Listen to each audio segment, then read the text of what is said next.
Hi friends, welcome to our channel. आज हम आपको पेरीमीटर और एरिया के बारे में पढ़ाने वाले हैं कि एरिया और पेरीमीटर को हम कैसे निकालते हैं, कैसे आइडेंटिफाई करते हैं, है ना। तो उसके लिए पहले हम एरिया और पेरीमीटर के बारे में देखेंगे।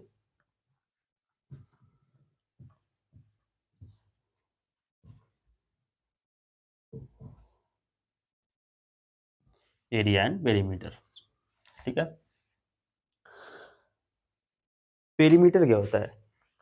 पेरीमीटर का मतलब है हम जिस भी ऑब्जेक्ट को देख रहे हैं उसके बाउंड्री, है ना, उसके बाउंड्री के सम को हम क्या कहते हैं? पेरीमीटर कहते हैं, है ना। जितनी बाउंड्री है उसके लेंथ को हम सम कर दें तो क्या हो जाता है? पेरीमीटर हो जाता है। और अगर उसके अंदर जो स्पेस है ना, उसको हम क्या बोलते हैं? एरिया बोलते हैं। जैसे मान लेते हैं रेक्टेंगल को हम लेते हैं। रेक्टेंगल के बारे में हम कुछ बताते हैं आपको।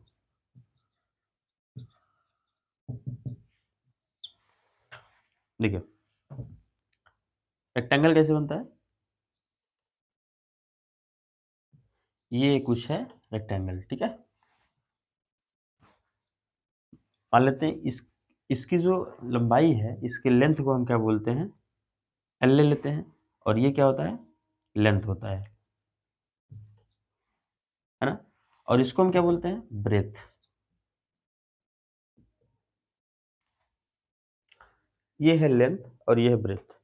रेक्टेंगल में, रेक्टेंगल की ये प्रॉपर्टी होती है कि जो सामने वाली साइड्स होती हैं, है ना, जो अपोजिट साइड्स होते हैं वो इक्वल होते हैं, ठीक है। इस इस लाइन के इक्वल ये लाइन होगी, इस लाइन के इक्वल ये लाइन होगी, ठीक है। तो जैसे अगर हम इस लाइन को एल ले लें, सॉरी बी ले लें, तो ये भी क्या होगी? बी होगी। अगर इसको एल ले लेते हैं तो ये भी क्या होगी? एल होगी, ठीक है। तो मतलब लेंथ लेंथ के बराबर होती है, ब्रेथ ब्रेथ के बराबर होती है ना। इसकी प्रॉपर्टी हम आपको बताते हैं। जैसे इसकी पेरीमीटर क्या होता है?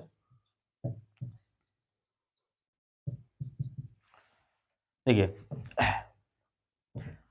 पेरीमीटर में हम अभी आपको बताएं कि हम जित इसकी बाउंड्री जो है ना, इसके बाउंड्री को अगर हम सम कर लें, इसके बाउंड्री के लेंथ को अगर हम सम कर लें तो वो क्या होता है? पेरीमीटर होता है। जैसे यहाँ से यहाँ तक एल है, फिर बी है यहाँ से यहाँ तक, फिर एल है, और ये भी बी है। तो हम क्या करें? इसको सम करें तो ये होता है एल, फिर बी प्लस बी, फिर एल प्लस बी, है ना। तो ये L plus L, two L निकल के आया, B plus B, two B आया, ठीक है। अब two L plus two B, हम दोनों में क्या करें? टू को कॉमन ले लें। दोनों में अगर हम टू को कॉमन ले लेते हैं तो two times of L plus B, ये फॉर्मूला होता है पेरीमीटर का। पेरीमीटर ऑफ रेक्टेंगल क्या होता है? Two times of L plus B, ठीक है। इसे आप ध्यान से देखें, ध्यान से समझें। बहुत ज़्यादा ये कुछ डिफिकल्ट नहीं होता है ना। तो ये हम पेरीमीटर के बारे में बताएं। पेरीमीटर आपको बताएं कि इसके बाउंड्री की लेंथ को हम अगर सम कर दें, है ना, तो वो क्या होता है? पेरीमीटर होता है। अब क्या है? हम एरिया के बारे में बताने वाले हैं, है ना।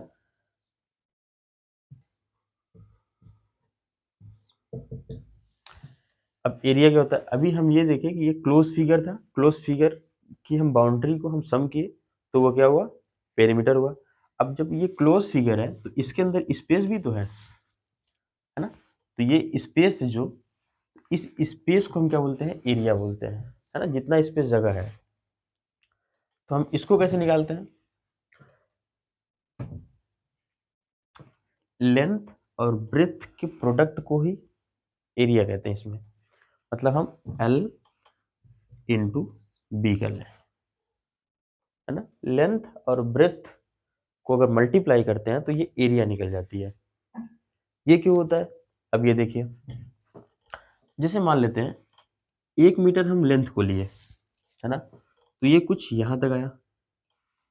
और सपोज करिए कि 1 मीटर हम ब्रेथ को लिए तो ये कुछ यहाँ तक आया, है ना। तो ये कुछ यहाँ तक आया और ये यहाँ है। तो लेंथ और ब्रेथ ना, हम 1 मीटर क्या लिए, लेंथ लिए, 1 मीटर ब्रेथ लिए, ठीक है। तो इस स्पेस को हम क्या बोलेंगे, 1 मीटर एरिया स्क्वायर है ये, है ना, 1 मीटर स्क्वायर क्या है, एरिया है ये। अब 1 मीटर स्क्वायर कैसे आता है ये भी बता देते हैं।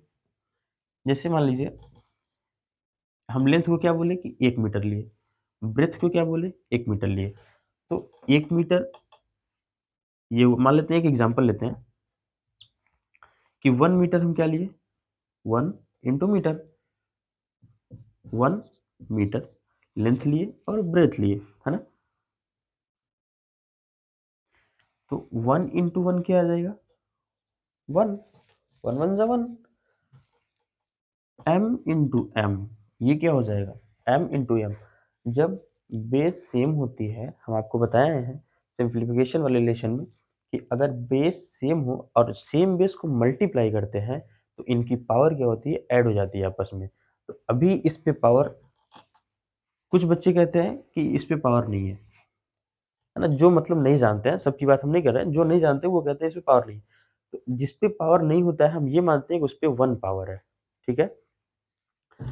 तो इसकी पावर 1 और इसकी पावर 1, तो ये दोनों आपस में ऐड हो जाती हैं पावर को, तो ये होती है m स्क्वायर।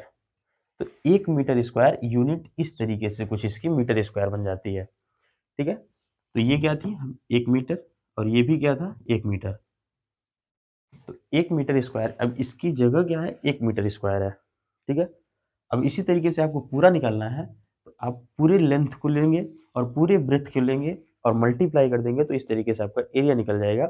या तो फिर आप स्प्लिट कर सकते हैं, आप इस शेप में आपको स्प्लिट करते जाना है, 1 metre plus 1 metre plus 1 metre ऐसे करके आप निकाल सकते हैं। लेकिन सबसे ईजी मेथड क्या है, पूरे लेंथ को लीजिए, पूरे ब्रेथ को लीजिए और दोनों को आपस में मल्टीप्लाई कर दीजिए, ठीक है। तो ये था लेंथ और ब्रेथ को,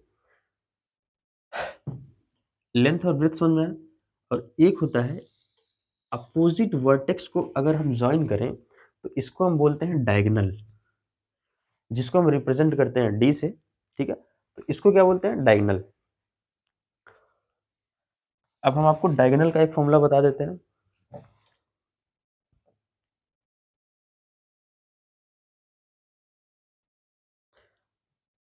ये है डायगोनल।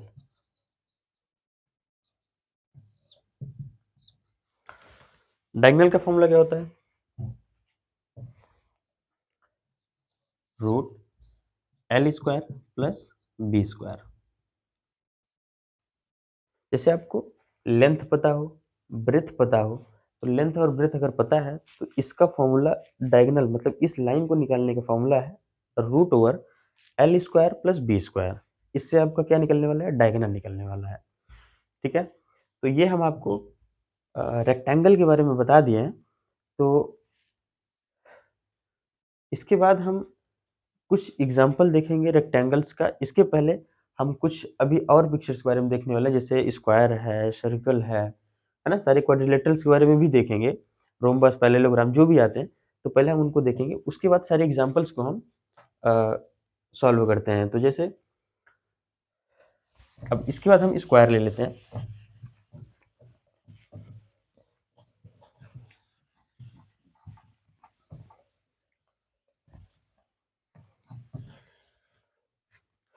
जी, तो अब हम सेकंड लेते हैं स्क्वायर के बारे में, ठीक है। अभी तक हम देख रहे थे रेक्टेंगल में कि लेंथ लेंथ मतलब लेंथ थोड़ी सी बड़ी थी या ब्रेथ, मतलब दोनों में डिफरेंट साइड्स है ना, दोनों साइड्स क्या थे, डिफरेंट साइज के थे। लेकिन अब हम जिस पिक्चर को लेने वाले हैं, जैसे जिस फिगर को, ये है स्क्वायर, है ना। अगर थोड़ा बहुत टेढ़ा हो जाए तो जज नहीं करिएगा। जैसे ये है स्क्वायर, इसकी हम आपको प्रॉपर्टी बता दे रहे हैं, आप प्रॉपर्टी से इसको जो है ध्यान रखिएगा, याद रखिएगा, है ना। इसको बोलते हैं स्क्वायर। इसकी प्रॉपर्टी क्या होती है, इसकी प्रॉपर्टी होती है सारे साइड्स इसके इक्वल होते हैं, इन द सेंस कि जैसे हम इस साइड को ए ले लेते हैं, है ना, तो सारे साइड्स का इक्वल मतलब जो जिसका लेंथ ये है, जो मतलब इस फिगर का जो लेंथ होता है ना, तो इसको हम क्या मान लिए हैं, ए मान लिए हैं कि इसकी लंबाई कुछ ए है। तो अगर ये ए है तो हम आपको क्या बताएं कि सारे साइड्स इसके इक्वल होते हैं। ये भी ए हो जाएगा, ये भी ए हो जाएगा और ये भी ए हो जाएगा, ठीक है। तो इसके पेरीमीटर, पेरीमीटर हम आपको बताएं कि इसका जो बाउंड्री होता है ना, क्लोज फिगर है, इसके बाउंड्री को हम क्या करें, सम कर लें, बाउंड्री की लेंथ को हम सम कर लें तो ये क्या हो जाता है, पेरीमीटर निकल के आता है, ठीक है। देखिए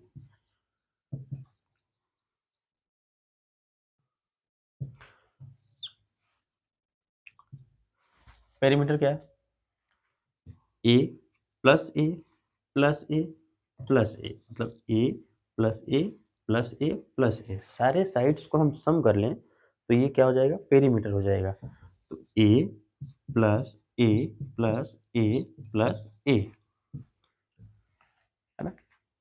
तो इनका सम क्या होगा, 4a, 4a, ठीक है। अब इसका मतलब बुक में आप कहीं कहीं 4a देखेंगे और कहीं कहीं आपको देखने को मिल जाएगा कि 4 इंटू साइड, ठीक है।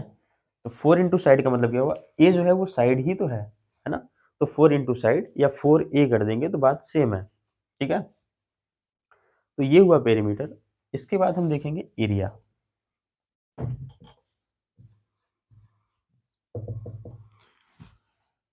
जैसे कि अभी हम आपको रेक्टेंगल में बताए थे कि एरिया का मतलब क्या होता है कि जो इसके इस क्लोज फिगर के अंदर, यानी कि जो हम बाउंड्री को अभी निकाले हैं कि बाउंड्री कितनी बड़ी है, उसके अंदर वाली स्पेस को ही हम क्या बोलते हैं, एरिया बोलते हैं, है ना। इस पोर्शन को हम क्या बोल रहे हैं, एरिया बोल रहे हैं। तो इसका फॉर्मूला क्या होता है, इसको जैसे अगर कोई स्क्वायर शेप में कोई भी फील्ड मिल जाए या पेपर मिल जाए, कुछ भी आपको स्क्वायर शेप का मिल जाए, तो उसका एरिया कैसे निकालते हैं वो आप देखिए। रेक्टेंगल में हम क्या देख रहे थे कि इस साइड को इस साइड से मल्टीप्लाई कर दे रहे थे तो एरिया निकल के आता था। तो हम सेम इसमें भी करेंगे, ज़्यादा डिफिकल्ट नहीं बनाने वाले हैं, इजी करते हैं। इस साइड को इस साइड के साथ मल्टीप्लाई कर देते हैं बस, ठीक है। तो इसमें इसका फॉर्मूला क्या हो जाएगा, ए इंटू ए, दैट्स इट। अभी हम आपको उस रेक्टेंगल में ही बताए थे कि बेस अगर सेम हो, है ना, किसी वेरिएबल का अगर बेस सेम होता है, कोई वेरिएबल अगर मल्टीप्लाई हो रहा है, तो अगर बेस सेम है तो हम पावर क्या करते हैं, ऐड कर लेते हैं, है ना। तो क्या निकल के आने वाला है, ए स्क्वायर। और सेम चीज को हम क्या बोलते हैं, साइड का स्क्वायर, क्योंकि ए को हम क्या मान लिया है, साइड, है ना। ए को हम क्या मान लिया है, साइड। साइड को ही हम ए बोले हैं तो साइड का स्क्वायर बोले या ए का स्क्वायर बोले, बात सेम है, ठीक है। और अपोजिट वर्टेक्स को अगर हम ऐड कर दें ना, मतलब ज्वाइन कर देते हैं वर्टेक्स को, अपोजिट वर्टेक्स को अगर ज्वाइन कर दें तो हम इसको बोलते हैं डायगोनल। क्या बोलते हैं, डायगोनल। ये क्या करती है, सेम पिक्चर को टू इक्वल पार्ट्स में बांट दिया करती है ना। ये सिमेट्री हो जाती है इसकी। तो ये है डायगोनल।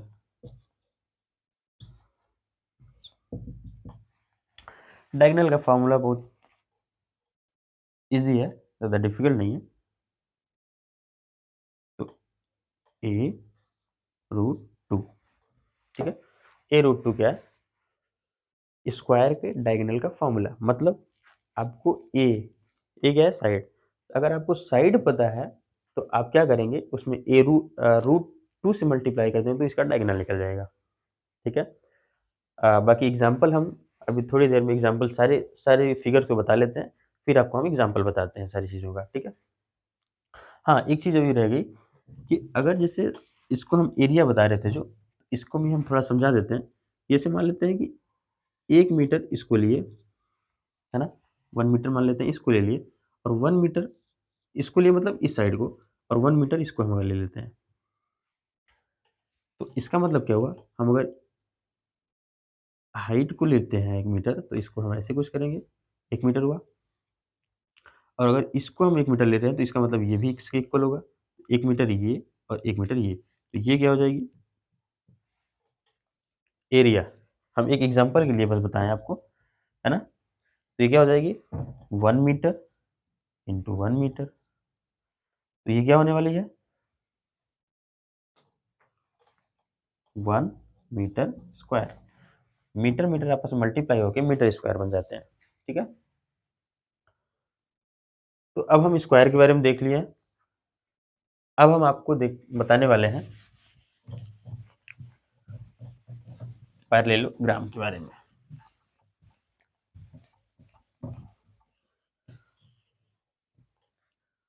पैरेललोग्राम में क्या प्रॉपर्टी है, देखिए पहले तो उसका फिगर देखते हैं कैसे बनता है।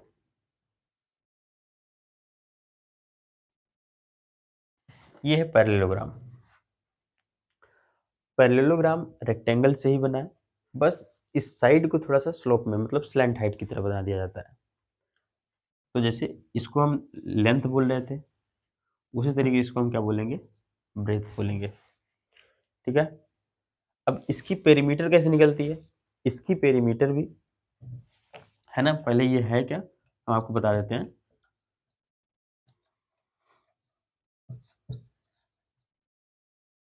पैरेललोग्राम है, ठीक है। तो पहले इसको हम पेरीमीटर बता देते हैं। पेरीमीटर क्या है,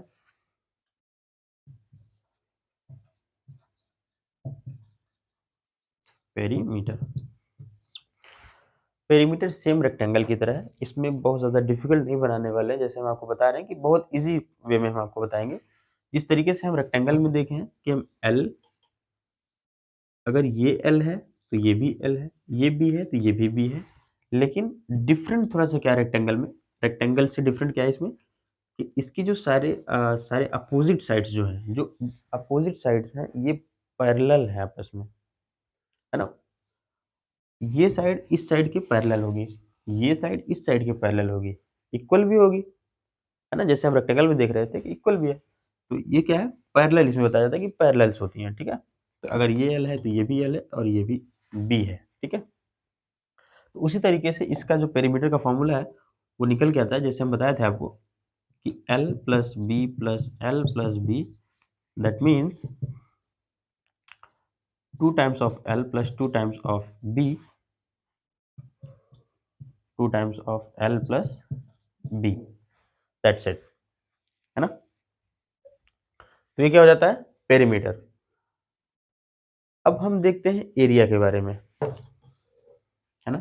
एरिया क्या होता है इसका,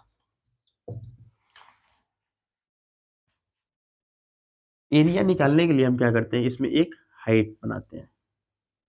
इस चीज को हम क्या बोलते हैं, या तो आप बोल सकते हैं परपेंडिकुलर, या तो बोल सकते हैं आप हाइट। मतलब क्या हुआ कि किसी एक अपोजिट वर्टेक्स से या किसी वर्टेक्स से अपोजिट वाली लाइन पे हम क्या करेंगे, एक परपेंडिकुलर गिराएंगे। परपेंडिकुलर का मतलब 90 डिग्री की एक लाइन बनाएंगे सामने वाली मतलब अपोजिट वाली लाइन से, तो ये 90 डिग्री बन जाती है और इसी को हम क्या बोलते हैं हाइट, ठीक है। तो अब हम एरिया कैसे निकालेंगे, अब अगर हम इसको हाइट बोल रहे हैं तो इसको क्या बोलेंगे बेस बोलेंगे, ठीक है। तो इसका फॉर्मूला हो जाता है base into height. Base into height क्या हो जाता है एरिया का फॉर्मूला, ठीक है। पेरीमीटर आप देख लिए, एरिया देख लिए, है ना। अब बाकी इसका एग्जांपल्स हम क्या बताएंगे, अभी आप इसकी प्रॉपर्टी बारे में बता दिए कि जो भी अपोजिट साइड्स होती हैं, है ना, क्या होती हैं पैरेलल होती हैं। स्क्वायर में हम देखे थे कि स्क्वायर की सारे साइड्स इक्वल होती हैं, रेक्टेंगल में देखे कि अपोजिट साइड्स इक्वल होती हैं, लेकिन वो दोनों में जो एंगल होता था वो 90 डिग्री का होता था ना, सारे एंगल्स क्या होते थे 90 डिग्री के, लेकिन इसमें ऐसा नहीं है। इस केस में ऐसा बिल्कुल भी नहीं है, कोई मेजर जो है एंगल नहीं दिया जाता है, ठीक है। तो ये था पैरेललोग्राम। इसके बाद हम देखेंगे रोम्बस को। तो अभी हम लोग पैरेललोग्राम देख लिए, पैरेललोग्राम के बाद एरिया, रेक्टेंगल, पेरीमीटर के बारे में सब देखे, है ना। तो अब देखते हैं रोम्बस को।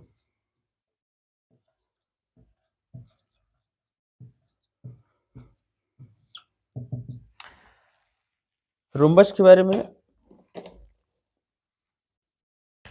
जैसे हम आपसे बताया कि जो पैरेललोग्राम है वो कुछ रेक्टेंगल से मिलके बना है, मतलब रेक्टेंगल से ही बना है। उसी तरीके से जो रोम्बस होता है वो भी किससे बना होता है? स्क्वायर से बना होता है ना? तो मतलब स्क्वायर को भी आप रोम्बस बोल सकते हैं, लेकिन रोम्बस को आप स्क्वायर नहीं बोल सकते, है ना? यही कॉमन सेंस है इसमें। कॉमन चीजें क्या है देखते हैं।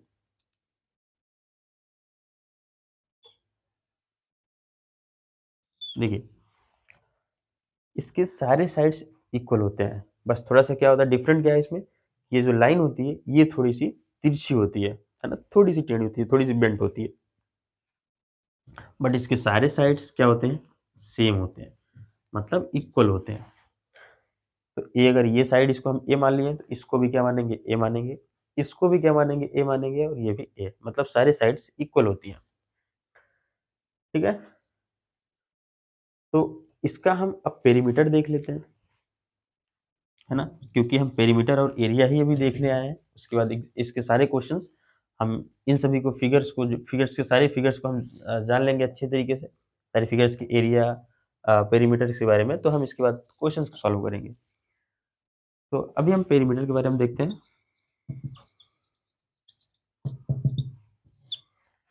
पेरीमीटर का मैंने हम आपको बताया था कि सारे जैसे इनक्लोज्ड फिगर है तो इसके हम बाउंड्री को सम कर दें, इसके बाउंड्री के लेंथ को अगर हम ऐड कर देते हैं तो इसका क्या होता है? पेरीमीटर के निकल जाता है, जैसे A plus A plus A plus A that is 4a, है ना? हम स्क्वायर में भी देखे थे, सेम फॉर्मूला है। तो 4a मतलब 4 इंटू साइड, ठीक है। बाकी और इसमें कोई डिफरेंट नहीं होने वाला है।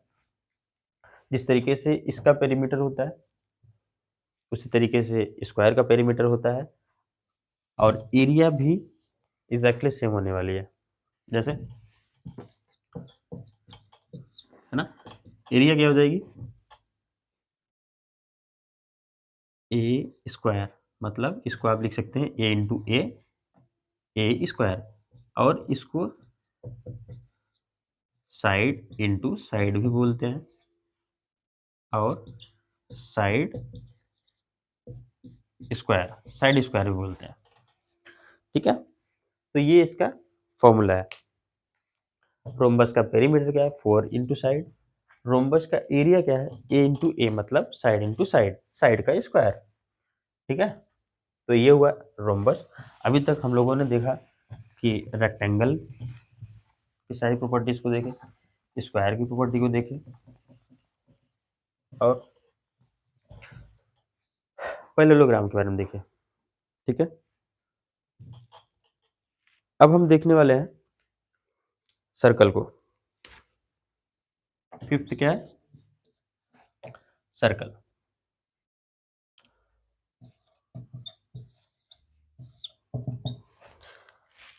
सर्कल के बारे में देखने वाले हैं। तो सर्कल क्या है?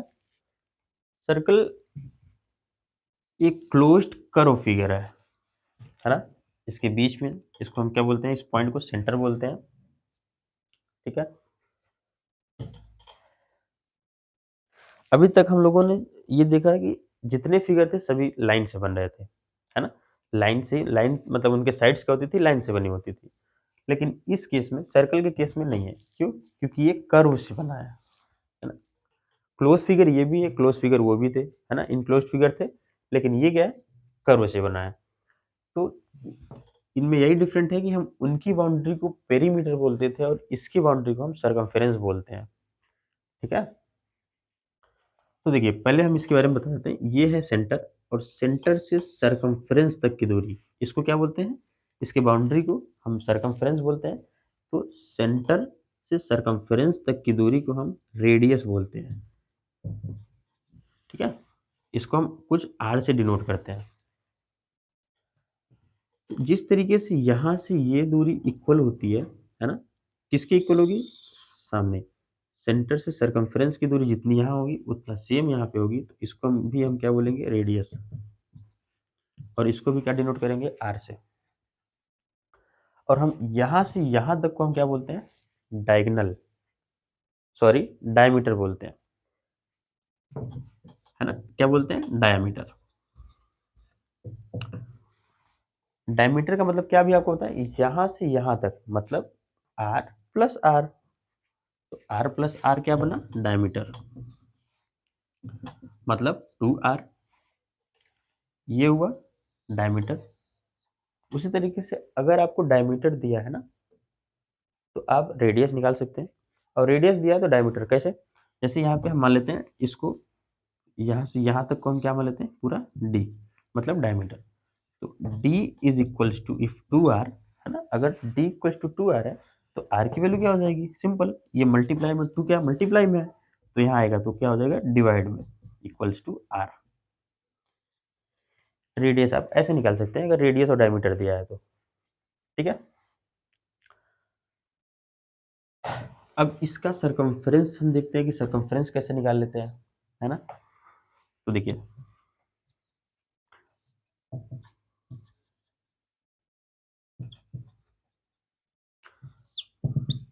सरकमफ्रेंस,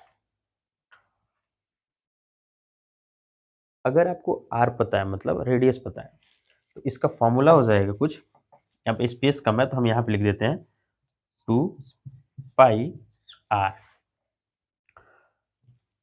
अब यहाँ पे पाई को देख के कंफ्यूज नहीं होना आपको, पाई की वैल्यू होती है, ये क्या है, एक इसको हम बोलते हैं कांस्टेंट। पाई को हम क्या बोलते हैं? कांस्टेंट, क्योंकि इसकी वैल्यू फिक्स है, ठीक है। इसको आप वेरिएबल ना समझे, ये कांस्टेंट है, इसकी वैल्यू कुछ होती है। हम आपको पाई की वैल्यू बता देते हैं, यहाँ पे बता देते हैं। पाई की जो वैल्यू होती है वो 22/7 होती है और 3.14 होती है, ठीक है। तो पाई के बारे में आप जान चुके हैं। तो ये 2 पाई आर जो है, ये इसका पेरीमीटर, आप या तो इसको पेरीमीटर कहें या सरकमफ्रेंस, है ना, क्योंकि बाउंड्री ही है, लेकिन इसको एग्जैक्ट नेम दिया गया है सरकमफ्रेंस, तो आप इसको सरकमफ्रेंस बोलेंगे। तो दोनों में डिफरेंस नहीं, बाउंड्री की ही लेंथ को हम निकालते हैं, तो क्या है ये? सरकमफ्रेंस बोलते हैं। तो सरकमफ्रेंस देख लिए। अच्छा, अगर ये क्लोज फिगर है तो इसकी भी तो कुछ एरिया होगी, अंदर कुछ स्पेस होगा, तो हम उसको कैसे निकालते हैं वो देखिए। उसका फॉर्मूला होता है एरिया, एरिया है ना। एरिया क्या होता है? Pi r square, pi r square, ठीक है। ये होता है एरिया का फॉर्मूला। अगर आप एक कोई सर्कल दिया गया है तो सर्कल के अंदर स्पेस क्या है, मतलब एरिया क्या है, उसको निकालना है तो आपको ये फॉर्मूला का जरूर यूज करना पड़ेगा। तो आर स्क्वायर का मतलब समझ रहे हैं, आर इंटू आर, ठीक है। अच्छा, ये तो हुआ सर्कल, ठीक है। सर्कल के बाद देखिए कुछ बच जाता है, जैसे हम सर्कल दिया है और कहीं सेमी सर्कल दे देता है, तो सेमी का मतलब क्या होता है? सेमी का मतलब होता है हाफ। सेमी का मतलब क्या होता है? हाफ, मतलब आधा। तो सर्कल से पहले सेमी लगाया, मतलब सर्कल का आधा, सेमी सर्कल मतलब सर्कल का आधा। तो जैसे कुछ इस तरीके से अगर सर्कल दिया है ना, तो यहाँ से अगर हम इसको डिवाइड कर दें टू इक्वल पार्ट्स में, जैसे यहाँ से ये इक्वल पार्ट्स, दोनों इक्वल पार्ट्स हैं, तो इसको क्या बोलेंगे हम? सेमी सर्कल, है ना।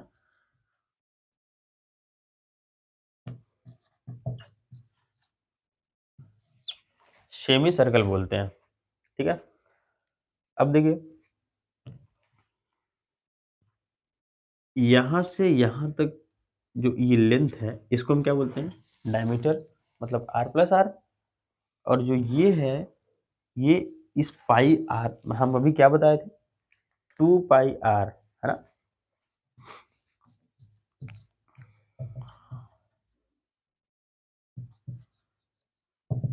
सरकमफेरेंस, सरकमफेरेंस मतलब ये पूरा, है ना।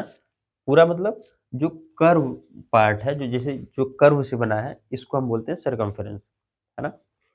तो इसका फॉर्मूला हम निकाले थे क्या? 2 पाई आर, पूरे सर्कल का।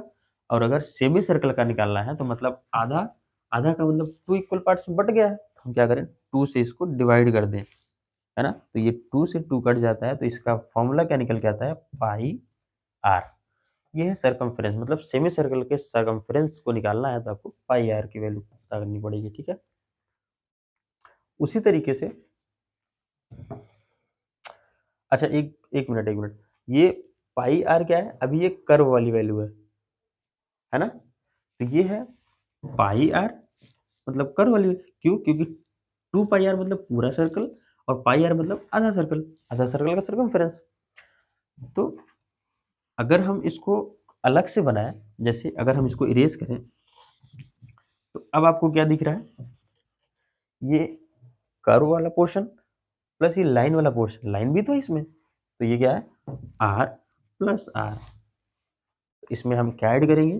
पाई आर प्लस आर, मतलब पाई आर प्लस 2r, है ना? तो अब देखिए इसमें दोनों में कॉमन क्या है? आर कॉमन है, तो हम इसको आर को बाहर निकालेंगे, पाई प्लस 2 को।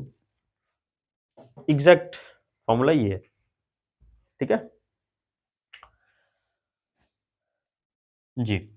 अभी आपको अगर एरिया निकालना है ना सेमी सर्कल का, सेमी सर्कल का अगर एरिया निकालना है, तो हम अगर पूरे सर्कल को देखें, तो पूरे सर्कल का अभी हमें एरिया क्या पता था? पाई आर स्क्वायर। तो बस सिंपल आधा करना है। आधा करने का मतलब किसी भी चीज को अगर आपको आधा करना है तो आपको 2 पार्ट्स में डिवाइड करना है। 2 पार्ट्स में डिवाइड करने का मतलब 2 से डिवाइड कर देना है।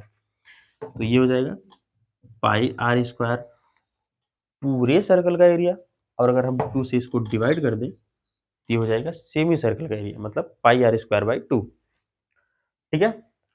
अभी तक हमने जितना फिगर देखा है, अब इसके बारे में हम कुछ क्वेश्चन लगाएंगे, अच्छे से सॉल्व करेंगे।